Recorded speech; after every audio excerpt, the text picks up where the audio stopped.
The parable of the prodigal son. Then Jesus said, "A man had 2 sons, and the younger son said to his father, 'Father, give me the share of your estate that should come to me.' So the father divided the property between them. After a few days, the younger son collected all his belongings and set off to a distant country, where he squandered his inheritance on a life of dissipation. When he had freely spent everything, a severe famine struck that country, and he found himself in dire need. So he hired himself out to one of the local citizens, who sent him to his farm to tend to the swine. And he longed to eat his fill of the pods in which the swine fed, but nobody gave him any. Coming to his senses, he thought, How many of my father's hired workers have more than enough food to eat? But here am I, dying from hunger. I shall get up and go to my father, and I shall say to him, Father, I've sinned against heaven and against you. I no longer deserve to be called your son. Treat me as you would treat one of your hired workers." So he got up and went back to his father. While he was still a long way off, his father caught sight of him and was filled with compassion. He ran to his son, embraced him, and kissed him.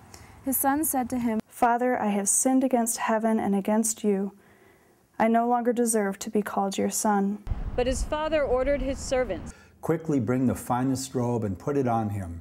Put a ring on his finger and sandals on his feet. Take the fattened calf and slaughter it. Then let us celebrate with a feast, because this son of mine was dead and has come to life again. He was lost and has been found."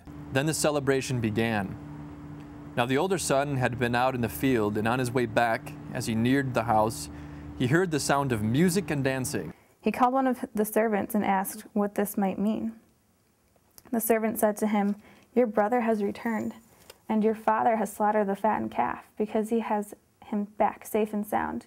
He became angry, and when he refused to enter the house, his father came out and pleaded with him.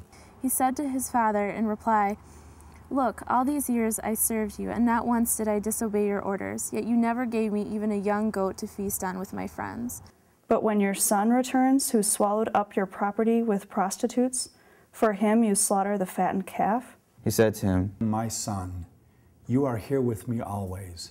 Everything I have is yours. But now we must celebrate and rejoice, because your brother was dead and has come to life again. He was lost and has been found."